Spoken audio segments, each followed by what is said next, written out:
Okay, class, we're back. We're back. What we're saying is, go here, interactions of the autonomic nervous system divisions. Most organs, most visceral organs have dual innervation. That means some from the parasympathetic and some from the sympathetic. One turns it on, the other turns it off. Dynamic antagonism allows for precise control. Sympathetic, just think about it, fear, fight, and flight. Think about what happens in that without memorizing. Parasympathetic, rest and recluse. Sympathetic division controls blood pressure, even at rest. Vasomotor tone. Okay? So in other words, sympathetic primarily controls blood pressure. It controls things such as the blood vessels and so forth like that. We'll talk about that in ANP2. Sympathetic far more rapidly constrict blood vessels. And all of this we're going to talk about in ANP2. So an alpha blocker, see, alpha is on blood vessels. An alpha blocker would dilate blood vessels, treatment for hypertension. Those that are bold enough to take my 2, we even do a hypertensive workup. So we get heavy clinical. Heavy clinical. Now those that take my 2, I know I'm on the video here, those that take my 2, we should be doing hybrid. I'll be doing hybrid. So we'll meet once a week if you take my 2 next semester. And then the rest will be online. Okay, parasympathetic slows the heart. It increases digestive and urinary because that's a rest and recluse situation. Okay, so you can kind of look at that. Okay, that's all in my PowerPoint. Cooperative, best seen control of external genitalia. Parasympathetic cause vasodilation, are responsible for the erection of the penis and clitoris. And sympathetic causes the ejaculation. Okay, so they work cooperatively there.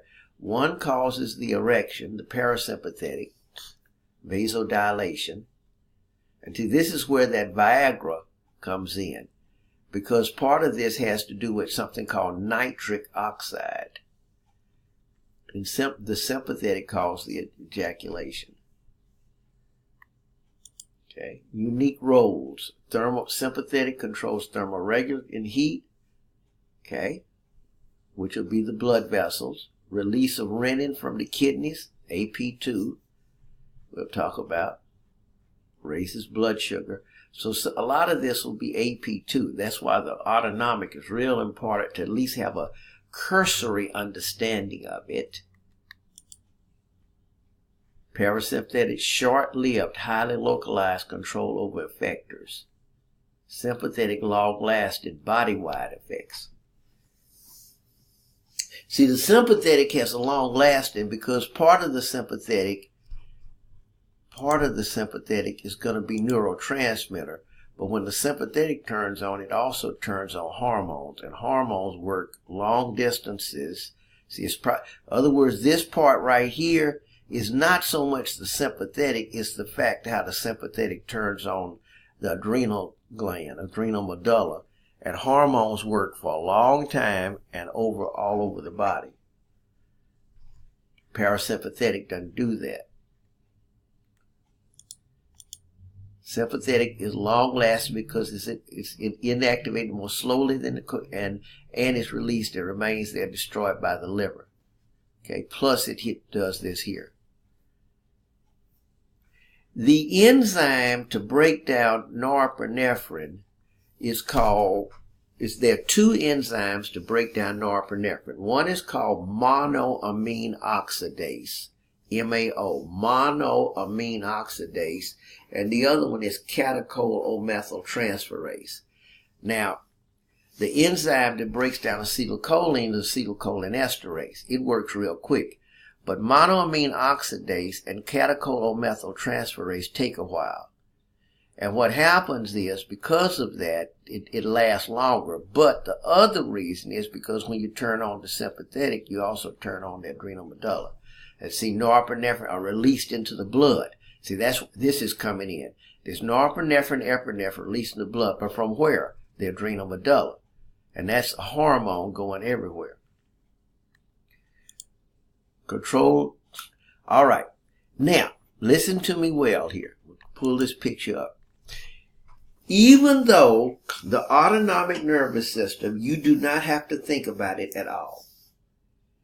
It works on its own, automatic neurons. That allows you to concentrate on things of more importance than trying to figure, should I speed my heart up or slow it down? Should I make my intestines work voluntarily and so forth? But, it does have control from the hypothalamus. So the hypothalamus has control of the autonomic. It's the CEO. Now, it rarely gets involved. Listen to me. It rarely gets involved. Now, there are two reasons the hypothalamus and the autonomic nervous system are integrated. Okay, now I want you to listen to this. A group of people are running towards you. Now, this is kind of my analogy.